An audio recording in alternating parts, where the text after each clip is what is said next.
ನಮಸ್ಕಾರ.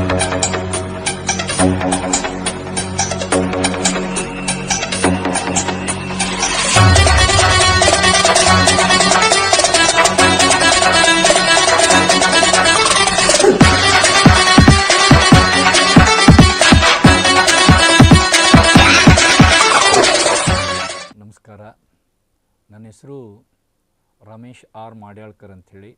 ನಾನು ಸಮಾಜಶಾಸ್ತ್ರದ ಉಪನ್ಯಾಸಕನಾಗಿ ಸರ್ಕಾರಿ ಪದವಿ ಪೂರ್ವ ಕಾಲೇಜು ಜಿಲ್ಲಾನಾಬಾದ್ ಕಲಬುರಗಿಯಲ್ಲಿ ಕಾರ್ಯನಿರ್ವಹಿಸ್ತಾ ಇದ್ದೇನೆ. ಇವತ್ತು ನಾನು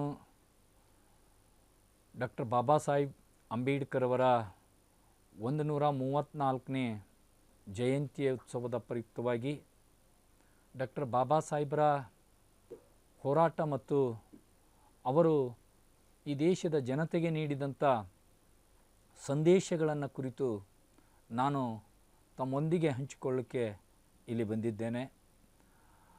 ಮೊದಲನೇದಾಗಿ ಇವತ್ತು ನಾವು ಡಾಕ್ಟರ್ ಬಾಬಾ ಸಾಹೇಬ್ ಅಂಬೇಡ್ಕರ್ ಅವರ 134ನೇ ಜಯಂತ್ಯೋತ್ಸವವನ್ನು ಆಚರಿಸ್ತಕ್ಕಂಥ ಈ ಸಂದರ್ಭದಲ್ಲಿ ಇವತ್ತು ಬಾಬಾ ಸಾಹೇಬರು ಜನ್ಮ ತಾಳಿ 134 ವರ್ಷಗಳು ಗತಿಸಿದವು. ಆ ಸಂದರ್ಭ ಪ್ರಯುಕ್ತವಾಗಿ ನಾವು ಅವರ 134ನೇ ಜಯಂತಿಯನ್ನು ಆಚರಿಸ್ತಾ ಇದ್ದೇವೆ. ಮತ್ತು ಈ ದೇಶಕ್ಕೆ ಸ್ವಾತಂತ್ರ್ಯ ಸಿಕ್ಕು 78 ವರ್ಷಗಳು ಆಗ್ತಾ ಬಂದಿವೆ. ಮತ್ತು ಈ ದೇಶಕ್ಕೆ ಸಂವಿಧಾನ ಜಾರಿಯಾದದ್ದು 75 ವರ್ಷಗಳಾದವು. ಬಾಬಾ ಸಾಹೇಬರು ಬರೆದಂಥ ಸಂವಿಧಾನ 75 ವರ್ಷ ಗತಿಸಿದರೂ ಕೂಡ ಆ ಸಂವಿಧಾನದ ಆರ್ಟಿಕಲ್ 14, 15, 17 ಇವತ್ತಿಗೂ ಕೂಡ ಜಾರಿ ಆಗ್ತಾ ಇಲ್ಲ. ಮುಖ್ಯವಾಗಿ ಆರ್ಟಿಕಲ್ 17 ಜಾರಿ ಆಗಬೇಕಾಗಿತ್ತು. ಆದರೆ ದುರ್ದೈವ ಏನು ಅಂತಂದರೆ 75 ವರ್ಷ ಗತಿಸಿದರೂ ಕೂಡ ಆರ್ಟಿಕಲ್ 17 ಏನು ಹೇಳ್ತದೆ ಅಂತಂದರೆ ಅಸ್ಪೃಶ್ಯತೆ ನಿವಾರಣೆ ಆಗಬೇಕು ಅಂತಕ್ಕಂಥ ನಿಟ್ಟಿನಲ್ಲಿ ಹೇಳ್ತದೆ. ಆ ನಿಟ್ಟನ್ನೇ ಇಟ್ಕೊಂಡು ಇವತ್ತು ನಾನು ಇಲ್ಲಿ ಮಾತಾಡಲಿಕ್ಕೆ ಇಚ್ಛೆಪಡ್ತೇನೆ. ಅಂಬೇಡ್ಕರ್ ನಮ್ಮ ಏನು ಅಂತಂದರೆ ಭಾರತದ ಆತ್ಮಸಾಕ್ಷಿ ಮತ್ತು ಪ್ರಜ್ಞೆಯಾಗಿ ನಮಗೆ ಕಂಡು ಬರ್ತಾರೆ ಅಂತ. ಅಂಬೇಡ್ಕರ್ ಅಂದರೆ ಭಾರತದ ಭಾಗ್ಯವಿಧಾತ ಅಂಥೇಳಿ ನಾವು ಅಂದ್ಕೊಂಡಿದ್ದೇವೆ. ಮತ್ತು ಅವರು ಈ ದೇಶದ ಭಾಗ್ಯವಿಧಾತರು ಕೂಡ. ಈ ದೇಶದ ಒಟ್ಟು ಶೋಷಿತ ಜನಾಂಗವನ್ನು ಎತ್ತಿ ಹಿಡಿತಕ್ಕಂಥ ಕೆಲಸ ಬಾಬಾ ಸಾಹೇಬರು ಮಾಡಿದ್ದಾರೆ. ಹಾಗಾಗಿ ಅಂಬೇಡ್ಕರ್ ಈ ದೇಶದ ಎಲ್ಲ ವರ್ಗದ, ಎಲ್ಲ ಧರ್ಮದ, ಎಲ್ಲ ಜಾತಿಯ ಜನಾಂಗದ ಶೋಷಿತರಿಗೆ ಅಂಬೇಡ್ಕರ್ ಏನಾಗಿದ್ದಾರೆ ಅಂದರೆ ಸಾಮಾಜಿಕ ನ್ಯಾಯವಾಗಿ ಕಾಣ್ತಾರೆ. ಹಾಗಾಗಿ ಅಂಬೇಡ್ಕರ್ ಸ್ವಾಭಿಮಾನದ ಸಂಕೇತವಾಗಿದ್ದಾರೆ. ಅಂಬೇಡ್ಕರ್ ನ್ಯಾಯದ ಸಂಕೇತವಾಗಿದ್ದಾರೆ.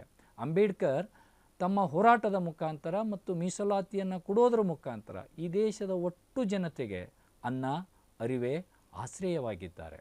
ಹಾಗಾಗಿ ಅಂಬೇಡ್ಕರ್ ಎಂಬ ವ್ಯಕ್ತಿ ಯಾವುದೇ ಒಂದು ಕಾಲದಲ್ಲಿ ಬಾಳಿ ಬದುಕಿದ ನೆನಪು ಮಾತ್ರವಲ್ಲ, ಅವರು ಇವತ್ತಿಗೂ ಕೂಡ ಎಲ್ಲ ಕಾಲದ ಬದುಕುಗಳನ್ನು ಮತ್ತು ಬದುಕನ್ನು ರೂಪಿಸ್ತಕ್ಕಂಥ ಮತ್ತು ನಿರಂತರವಾಗಿ ದೊರೆಯುವಂಥ ಒಂದು ಸಾಮಾಜಿಕ ವ್ಯವಸ್ಥೆಯ ವಿವೇಕವಾಗಿದ್ದಾರೆ, ಅರಿವಾಗಿದ್ದಾರೆ, ಶಕ್ತಿಯಾಗಿದ್ದಾರೆ. ಹಾಗಾಗಿ ಅವರು ಮಹಾಡ್ ಕೆರೆಯ ಒಂದು ಸತ್ಯಾಗ್ರಹವನ್ನು ಮಾಡುವುದರ ಮುಖಾಂತರ ನಿಸರ್ಗದತ್ತವಾಗಿ ಸಿಗ್ತಕ್ಕಂಥ ಸೌಲಭ್ಯಗಳನ್ನು ಎಲ್ಲರೂ ಸಮಾನವಾಗಿ ಹಂಚಿಕೊಳ್ಬೇಕು ಅಂತ, ನಿಸರ್ಗದತ್ತವಾಗಿ ಸಿಗ್ತಕ್ಕಂಥ ನೀರನ್ನು ಎಲ್ಲರೂ ಕುಡಿಯಬೇಕು, ಆ ನೀರು ಎಲ್ಲರಿಗೂ ಸಿಗುವಂತಾಗಬೇಕು ಅನ್ನೋಂಥ ಒಂದು ತತ್ವದ ಆಧಾರದ ಮೇಲೆ ಅವರು 1927ರಲ್ಲಿ ಒಂದು ದೊಡ್ಡ ಚಳುವಳಿಯನ್ನು ಮಾಡ್ತಾರೆ.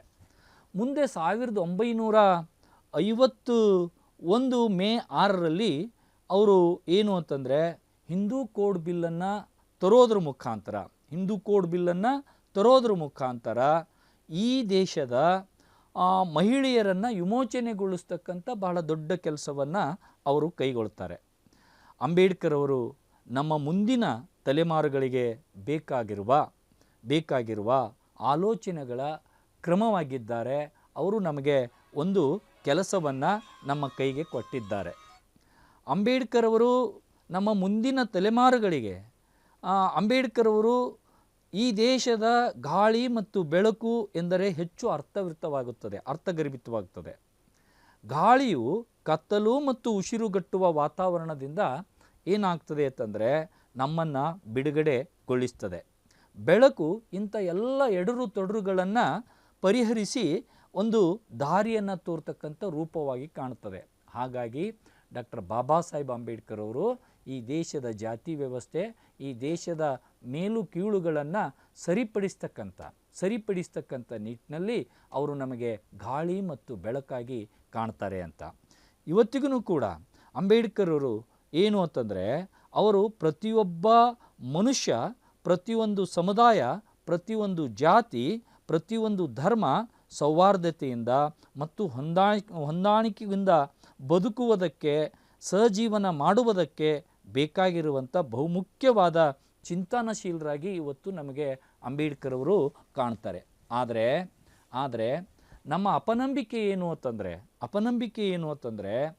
ಅಂಬೇಡ್ಕರ್ ಅವರು ದಲಿತರನ್ನು ಕುರಿತು ಹೆಚ್ಚು ಚಿಂತನೆಗಳನ್ನು ಮಾಡಿದ್ದಾರೆ ಅಂತ. ಇದು ಇವತ್ತಿಗೂ ಕೂಡ ಈ ದೇಶದೊಳಗೆ ಆ ನಿಟ್ಟಿನಲ್ಲಿ ಅಂಬೇಡ್ಕರನ್ನು ಒಂದು ಜಾತಿಯ ಚೌಕಟ್ಟಿನಲ್ಲೇ ನೋಡ್ತಕ್ಕಂಥ ಮನೋಭಾವನೆಗಳು ಇವತ್ತಿಗೂ ಇಲ್ಲಿವೆ. ಆದರೆ ಒಂದು ಸತ್ಯ ತಿಳ್ಕೊಳ್ಬೇಕು, ಅವರು ಹುಟ್ಟಿನಿಂದ ದಲಿತ ಕುಟುಂಬದಲ್ಲಿ ಹುಟ್ಟಿರಬಹುದು, ಆದರೆ ಅವರು ಒಬ್ಬ ಭಾರತೀಯನಾಗಿ ತಮ್ಮ ವಿಚಾರಗಳ ಮೂಲಕ ಒಬ್ಬ ವಿಶ್ವಮಾನವನಾಗಿ ಇವತ್ತು ನಮಗೆ ಅವರು ಗುರುತಿಸಿಕೊಂಡಿದ್ದಾರೆ. ಅದನ್ನು ಪ್ರತಿಯೊಬ್ಬರೂ ಈ ದೇಶದ ಪ್ರಜೆಗಳು ಅರ್ಥ ಮಾಡಿಕೊಳ್ಬೇಕು ಅಂತ. ಹಿಂದುತ್ವದ ಬಗ್ಗೆ ಮಾತನಾಡಿದ್ದಾರೆ, ಸಮಾನತೆಯ ಬಗ್ಗೆ ಮಾತನಾಡಿದ್ದಾರೆ, ರಾಜಕಾರಣದ ಬಗ್ಗೆ ಮಾತನಾಡಿದ್ದಾರೆ, ಸಾಂಸ್ಕೃತಿಕ ಬಗ್ಗೆ ಮಾತನಾಡಿದ್ದಾರೆ, ಅಲ್ಪಸಂಖ್ಯಾತರ ಬಗ್ಗೆ ಅವರು ಮಾತನಾಡಿದ್ದಾರೆ. ಪಾಕಿಸ್ತಾನ್ ಮತ್ತು ಭಾರತದ ವಿಂಗಡಣೆಯನ್ನು ಕುರಿತು ಅದರ ಸ್ವರೂಪದ ಬಗ್ಗೆ ಮಾತನಾಡಿದ್ದಾರೆ. ಅಸ್ಪೃಶ್ಯತೆಯನ್ನು ತೊಡೆದು ಹಾಕುವ ಬಗ್ಗೆ ಮತ್ತು ಅಸ್ಪೃಶ್ಯತೆಯನ್ನು ನಾವು ಹೇಗೆ ನಿವಾರಣೆಗೊಳಿಸಬೇಕು ಅನ್ನುವುದರ ಬಗ್ಗೆ ಬಾಬಾ ಸಾಹೇಬ್ ಅಂಬೇಡ್ಕರ್ ಅವರು ಮಾತನಾಡುವುದರ ಜೊತೆಗೇ ಸಂವಿಧಾನ ರೂಪಿಸುವುದರ ಕಾರ್ಯದಲ್ಲಿ ಅವರು ತೊಡಗಿಕೊಂಡು ಆ ಎಲ್ಲದಕ್ಕೂ ಕೂಡ ಪರಿಹಾರವನ್ನು ಇವತ್ತು ಸಂವಿಧಾನದಲ್ಲಿ ಕೊಟ್ಟಿದ್ದಾರೆ. ಇಂದು ಅವರ 134ನೇ ಜಯಂತಿಯನ್ನು ಆಚರಿಸ್ತಾ ಇದ್ದೇವೆ. ಅವರು ಭಾರತದಲ್ಲಿ ಸಂವಿಧಾನವನ್ನು ರಚಿಸಿಕೊಟ್ಟು 75 ವರ್ಷ ಕಳೆದರೂ ಕೂಡ ಅಸ್ಪೃಶ್ಯತೆ ಇವತ್ತಿಗೂ ಕೂಡ ನಿರ್ಮೂಲನೆ ಮಾಡುವುದಕ್ಕೆ ಯಾವೊಂದು ರಾಜಕೀಯ ಪಕ್ಷವೂ ಕೂಡ ಆಸಕ್ತಿಯನ್ನು ತೋರದೇ ಇರುವುದು ಮತ್ತು ತುದಿಗಾಲಲ್ಲಿ ನಿಲ್ಲದೇ ಇರುವುದು ಬಹಳ ದುರಂತದ ಒಂದು ಮಾತಾಗಿದೆ, ಯೋಚನೆ ಮಾಡ್ತಕ್ಕಂಥ ಮಾತಾಗಿದೆ. ನಮ್ಮ ಬಹುತೇಕ ಹೆಣ್ಣು ಮಕ್ಕಳಿಗೆ ಸ್ವತಂತ್ರವಾಗಿ ಯೋಚಿಸುವ, ಸ್ವತಂತ್ರವಾಗಿ ಬದುಕುವ ಹಕ್ಕುಗಳು ಇವತ್ತಿಗೂ ನಮಗೆ ಸಿಕ್ಕಿಲ್ಲ. ಅದು ಸಿಗಬೇಕಾಗಿತ್ತು ಎನ್ನುವುದೇ ಡಾಕ್ಟರ್ ಬಾಬಾ ಸಾಹೇಬ್ ಅಂಬೇಡ್ಕರ್ ಅವರ ಒಂದು ಚಿಂತನೆಯಾಗಿತ್ತು, ಹೋರಾಟ ಆಗಿತ್ತು. ಅದಕ್ಕಾಗೇ ಅಂಬೇಡ್ಕರ್ ಹೇಳಿದ ವಿಚಾರಗಳ ಉಳಿತನ್ನು ಗಮನಿಸಿ ನಡೆದುಕೊಂಡರೆ ಅದು ಅಂಬೇಡ್ಕರ್ಗೆ ಕೊಡುವ ಗೌರವ ಆಗ್ತದೆ. ಆದರೆ ಅದನ್ನು ಬಿಟ್ಟು ಕೇವಲ ಅವರಿಗೆ ಹೂಹಾರಗಳನ್ನು ಹಾಕಿ ಅವರನ್ನು ಮೆಚ್ಚುವ ರೀತಿಯಲ್ಲಿ ಮಾತನಾಡಿದರೆ ನಾವು ಅಂಬೇಡ್ಕರ್ಗೆ ದ್ರೋಹವನ್ನು ಬಗೆತಾ ಇದ್ದೇವೆ, ಅಂಬೇಡ್ಕರ್ಗೆ ಅವಮಾನವನ್ನು ಮಾಡ್ತಕ್ಕಂಥ ಕೆಲಸವನ್ನು ಮಾಡ್ತಾ ಇದ್ದೇವೆ. ಅದನ್ನು ಬಿಟ್ಟು ಅಂಬೇಡ್ಕರನ್ನು ಕೇವಲ ಫೋಟೋವನ್ನು ಇಟ್ಕೊಂಡು ಅಂಬೇಡ್ಕರನ್ನು ವೈಭವೀಕರಿಸಿದರೆ ಅಲ್ಲ, ಅಂಬೇಡ್ಕರ್ರ ವಿಚಾರಧಾರೆಗಳನ್ನು, ಅವರ ಒಟ್ಟು ತತ್ವ ಸಿದ್ಧಾಂತಗಳನ್ನು, ಅವರ ಒಟ್ಟು ಹೋರಾಟವನ್ನು ನಾವು ಅಧ್ಯಯನ ಮಾಡಬೇಕು, ಅದನ್ನು ಮೈಗೂಡಿಸ್ಕೊಳ್ಬೇಕು ಮತ್ತು ಆ ನಿಟ್ಟಿನಲ್ಲಿ ನಾವು ನಡಿಬೇಕು ಅಂತ. ಆ ನಿಟ್ಟಿನಲ್ಲಿ ನಡೆದಾಗ ಮಾತ್ರ ನಾವು ಅಂಬೇಡ್ಕರ್ ಅವರಿಗೆ ಗೌರವವನ್ನು ಸಲ್ಲಿಸಿದ ಹಾಗೆ ಆಗ್ತದೆ ಅಂತ. ಮತ್ತು ಅಂಬೇಡ್ಕರ್ ಸಾಮಾಜಿಕ ನ್ಯಾಯದ ಬಗೆಗೆ ಯೋಚನೆ ಮಾಡಿದ್ದಾರೆ. ಎಲ್ಲರಿಗೂ ಎಲ್ಲ ಹಕ್ಕುಗಳು ಸಿಗಬೇಕು, ಎಲ್ಲರಿಗೂ ಎಲ್ಲ ಸಂಪನ್ಮೂಲಗಳು ಸಿಗಬೇಕು, ಎಲ್ಲರೂ ಸಮಾನವಾಗಿ ಬದುಕಬೇಕು ಎನ್ನುವ ನಿಟ್ಟಿನಲ್ಲಿ ಯೋಚನೆ ಮಾಡಿದ್ದಾರೆ. ಆ ನಿಟ್ಟಿನಲ್ಲೇ ನಾವು ಕೆಲಸ ಮಾಡಬೇಕಾಗಿದೆ. ಆದರೆ ದುರಂತ ಆ ನಿಟ್ಟಿನಲ್ಲಿ ನಾವು ಆಲೋಚನೆ ಮಾಡ್ತಾ ಇಲ್ಲ. ಅದಕ್ಕಾಗಿಯೇ ಬಾಬಾ ಸಾಹೇಬ್ ಅಂಬೇಡ್ಕರ್ ಅವರು ಸಂವಿಧಾನದಲ್ಲಿ ಮೂಲಭೂತ ಹಕ್ಕುಗಳನ್ನು ಕೊಟ್ಟಿದ್ದಾರೆ. ಅದನ್ನು ನಾವು ಅರ್ಥ ಮಾಡಿಕೊಳ್ಬೇಕು ಮತ್ತು ಅದನ್ನು ನಾವು ಅನುಸರಿಸ್ಕೊಳ್ಬೇಕು ಅಂತ. ಅದೇ ರೀತಿಯಾಗಿ ಅಂಬೇಡ್ಕರ್ ನಮಗೆ ಮುಖ್ಯವಾಗಬೇಕು, ಅಂಬೇಡ್ಕರ್ ತಿಳುವಳಿಕೆ ನಮಗೆ ಮುಖ್ಯವಾಗಬೇಕು ಮತ್ತು ನಾವು ಹಾಗೆ ಬದುಕಬೇಕು ಮತ್ತು ಹಾಗೆ ಬದುಕುವುದಕ್ಕೆ ಬೇಕಾಗುವ ಚಿಂತನೆಗಳನ್ನು, ದಾರಿಗಳನ್ನು ಅಂಬೇಡ್ಕರ್ ಅವರು ನಮಗೆ ಹಾಕಿಕೊಟ್ಟಿದ್ದಾರೆ. ದುರಂತ ನಾವು ಆ ದಾರಿಯಲ್ಲಿ ಸರಿಯಾಗಿ ನಡೀತಾ ಇಲ್ಲ ಏನೋ ಅಂಥೇಳಿ ನನಗನ್ನಿಸ್ತಾ ಇದೆ. ಮೊದಲು ನಾವು ಅಂಬೇಡ್ಕರ್ರ ದಾರಿಯಲ್ಲಿ ನಡೆಯೋಣ, ಅಂಬೇಡ್ಕರ ಚಿಂತನೆಗಳನ್ನು ನಾವು ಮೈಗೂಡಿಸಿಕೊಳ್ಳೋಣ. ಅಂಬೇಡ್ಕರ್ ಚಿಂತನೆಗಳನ್ನು ಮೈಗೂಡಿಸಿಕೊಂಡದ್ದೇ ಆದರೆ ಎಲ್ಲ ಸಮಸ್ಯೆಗಳಿಗೆ ಪರಿಹಾರವನ್ನು ನಾವು ಕಂಡುಕೊಳ್ಳೋಕ್ಕೆ ಆ ಚಿಂತನೆಗಳಲ್ಲಿ ಇದೆ ಅಂತ. ಈ ದಿನವನ್ನು ಅಂದರೆ ಡಾಕ್ಟರ್ ಬಾಬಾ ಸಾಹೇಬ್ ಅಂಬೇಡ್ಕರ್ ಅವರ ಒಂದು ಜಯಂತಿಯನ್ನು ನಾವು ಏನು ಮಾಡ್ತಾ ಇದ್ದೀವಿ ಅಂತಂದರೆ ವಿಶ್ವ ಜ್ಞಾನ ದಿನವನ್ನಾಗಿ ಆಚರಿಸ್ತಾ ಇದ್ದೇವೆ. ಅಂಬೇಡ್ಕರ್ ಎಂದರೆ ಸಿಂಬಲ್ ಆಫ್ ನಾಲೇಜ್ ಅಂತೇಳಿ. ಹೌದು, ಅಂಬೇಡ್ಕರ್ ದಿನವನ್ನು ವಿಶ್ವದ ಜ್ಞಾನ ದಿನವನ್ನಾಗಿ ಪರಿಗಣಿಸಿದ್ದೇವೆ. ಕಾರಣ ವಿಶ್ವದ ಜ್ಞಾನವನ್ನು ವೃದ್ಧಿಸುವ, ವಿಶ್ವದ ಜ್ಞಾನವನ್ನು ಬೆಳೆಸುವ, ವಿಶ್ವದ ಜ್ಞಾನವನ್ನು ವಿಸ್ತರಿಸುವ, ವಿವೇಕದ ಪರಿಧಿಯನ್ನು ವಿಸ್ತರಿಸುವ ಕ್ರಮವಾಗಿ ಅವರು ನಮಗೆ ಸಿಕ್ಕಿರುವುದರಿಂದ ಅದನ್ನು ನಾವು ಹಾಗೆ ಪರಿಗಣಿಸಬೇಕಾಗಿದೆ ಮತ್ತು ಆ ನಿಟ್ಟಿನ ಆಚರಣೆಯನ್ನು ನಾವು ಮಾಡಬೇಕಾಗಿದೆ ಅಂತ. ಅದು ಅಲ್ಲದೆ ಪ್ರತಿ ವರ್ಷದಂತೆ ಏಪ್ರಿಲ್ 14 ಬಂದು ಹೋಯಿತು. ಅಂಬೇಡ್ಕರ್ ಒಂದು ವಿಚಾರವಾಗಿ ಆಚರಣೆಯಾಗಿ 14ರಂದು ಕಾಣಿಸಿಕೊಳ್ತಾ ಇದ್ದಾರೆ. ಕೇವಲ ಏಪ್ರಿಲ್ 14 ಅಂಬೇಡ್ಕರ್ರ ಜಯಂತಿಯನ್ನಾಗಿ ಆಚರಿಸೋದ್ರ ಮುಖಾಂತರ ನಾವು ಅಂಬೇಡ್ಕರನ್ನು ವೈಭವೀಕರಿಸುವುದರ ಮುಖಾಂತರ ಅಂಬೇಡ್ಕರ್ನ ಹೆಚ್ಚು ಇವತ್ತಿನ ಯುವ ಪೀಳಿಗೆ ಅದನ್ನು ಅರಗಿಸ್ಕೊಳ್ತಾ ಇಲ್ಲ. ಆನಂತರದ ದಿನಗಳಲ್ಲಿ ಅಂಬೇಡ್ಕರನ್ನು ಮರೆತು ಮತ್ತೆ ದೇವಾನುದೇವತೆಗಳಿಗೆ ಅದೇ ಮೌಢ್ಯತೆ, ಅದೇ ಸಂಪ್ರದಾಯಗಳಿಗೆ ಜೋತು ಬೀಳ್ತಕ್ಕಂಥ ಕೆಲಸ ಇವತ್ತು ನಡೀತಾ ಇದೆ. ಅದು ನಿಲ್ಲಬೇಕು ಅಂತ. ಹಾಗಾಗಿ ಕೇವಲ ಅಂಬೇಡ್ಕರ್ ಜಯಂತಿ ಆಚರಣೆಯಾಗಿ 14ರಂದು ಮಾತ್ರ ಕಾಣಿಸಿಕೊಳ್ಳಬೇಕಾಗಿಲ್ಲ. ಅಂಬೇಡ್ಕರ್ ನಮಗೆ ಅರಿವಿನ ಸಂಕೇತವಾಗಬೇಕು. ಅಂಬೇಡ್ಕರ್ ನಮಗೆ ಸಮಾನತೆಯ ಸಂಕೇತವಾಗಿದ್ದಾರೆ. ಅಂಬೇಡ್ಕರ್ ನಮ್ಮ ಬದುಕಿನ ದಿನನಿತ್ಯದ ಬದುಕಿನಲ್ಲಿ ಅವರು ಕಾಣಿಸ್ಕೊಳ್ಬೇಕಾಗಿದೆ. ಆ ನಿಟ್ಟಿನ ವಿಚಾರಧಾರೆಗಳನ್ನು ಈ ಜಯಂತಿಗಳ ಮುಖಾಂತರ ಪ್ರತಿ ಊರುಗಳಿಗೆ, ಪ್ರತಿ ಕೇರಿಗಳಿಗೆ ತಲುಪಿಸ್ತಕ್ಕಂಥ ಕೆಲಸ ಹೋರಾಟಗಾರರು, ಸಂಘಟಕರು ಮಾಡಬೇಕಾದಂಥ ಜವಾಬ್ದಾರಿ ನಮ್ಮೆಲ್ಲರ ಮೇಲೆ ಇದೆ.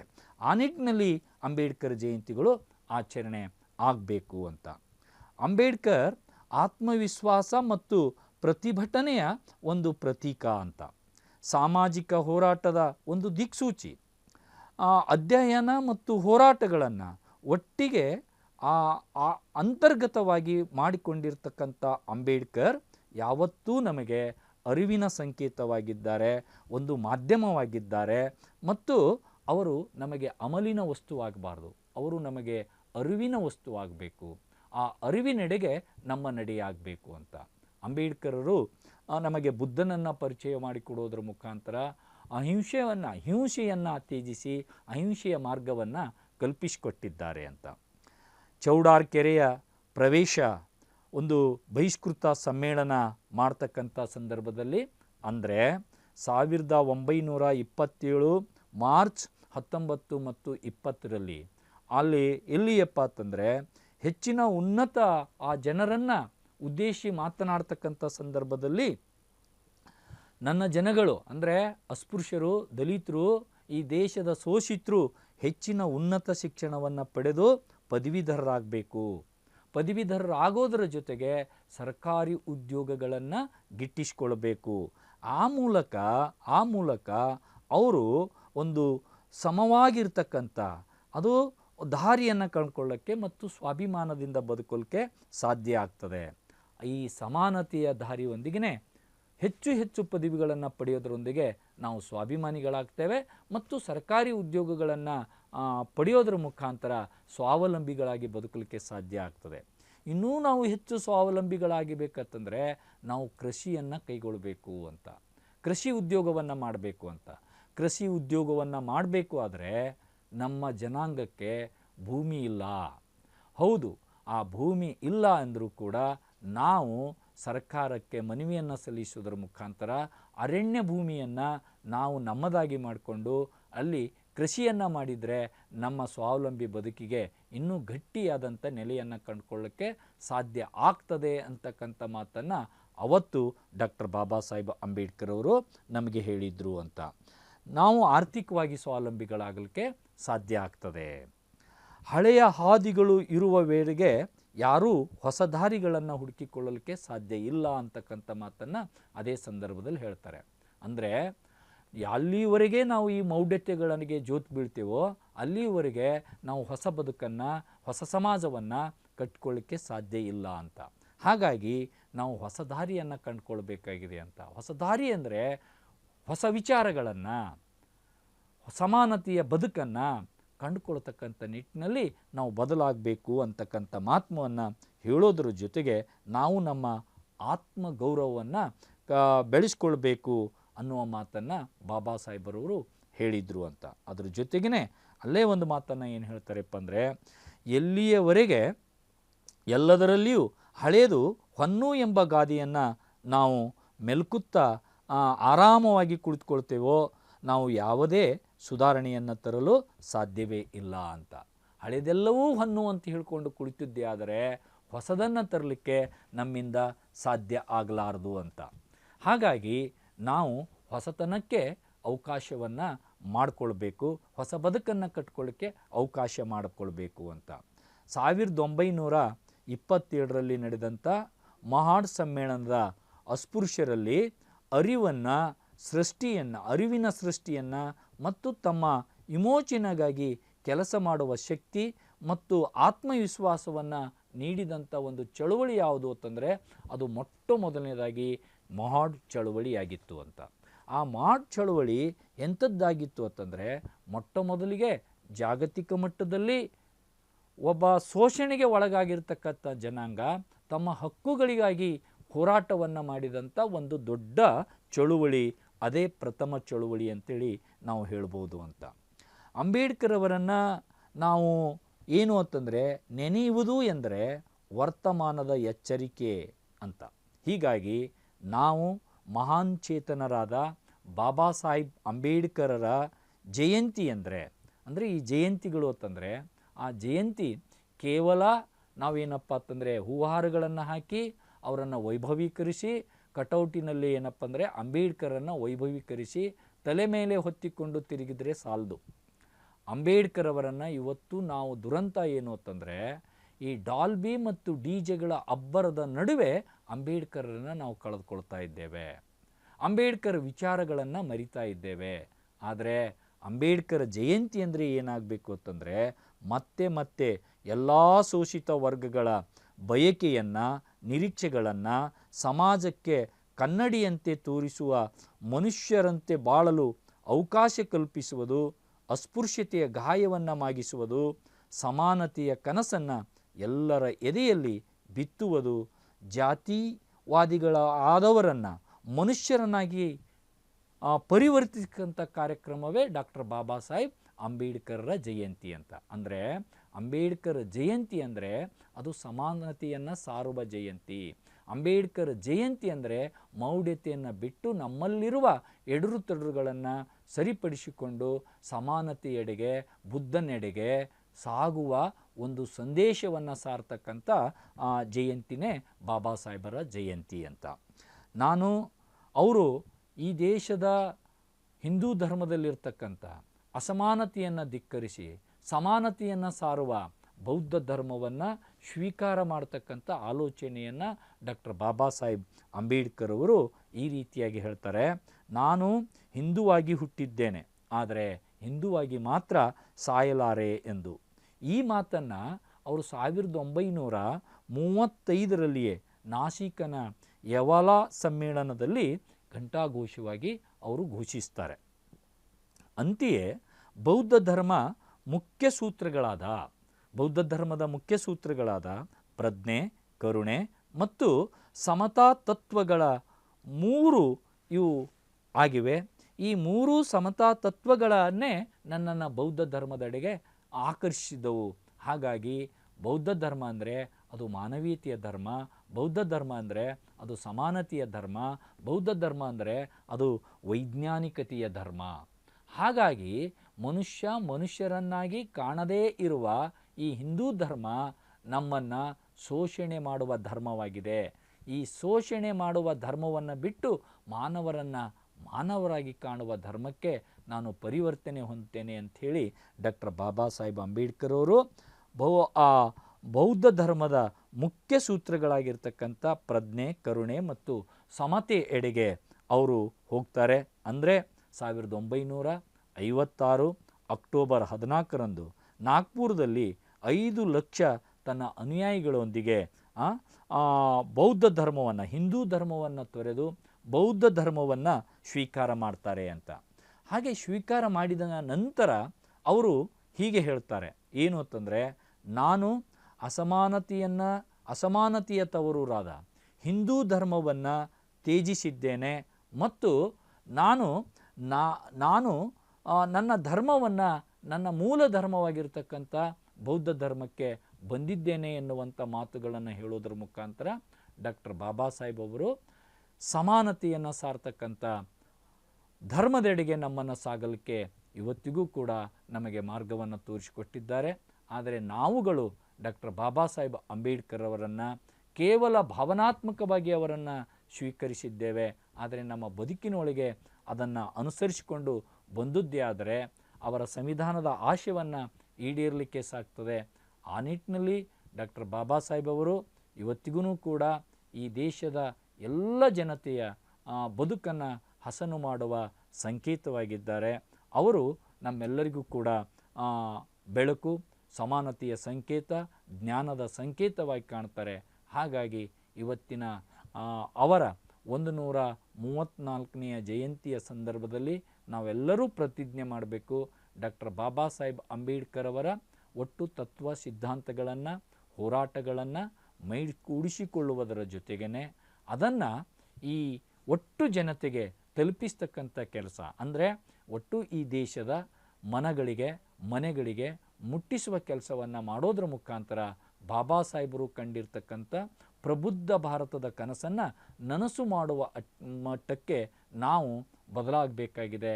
ಇದು ಎಲ್ಲದಕ್ಕೂ ಮದ್ದು ಅಂತಂದರೆ ನಾವು ವೈಚಾರಿಕ ಪ್ರಜ್ಞೆಯನ್ನು ಬೆಳೆಸ್ಕೊಳ್ಳೋದ್ರ ಮುಖಾಂತರ ಡಾಕ್ಟರ್ ಬಾಬಾ ಸಾಹೇಬ್ ಅಂಬೇಡ್ಕರ್ ಅವರು ಹಾಕಿಕೊಟ್ಟಿರ್ತಕ್ಕಂಥ ಶಿಕ್ಷಣ, ಸಂಘಟನೆ, ಹೋರಾಟವನ್ನು ಮೈಗೂಡಿಸಿಕೊಂಡು ಸಾಮಾಜಿಕ ನ್ಯಾಯವನ್ನು ಪಡೆಯೋದಕ್ಕಾಗಿ ನಾವು ಸ್ವಾವಲಂಬಿಗಳಾಗಬೇಕಾಗಿದೆ.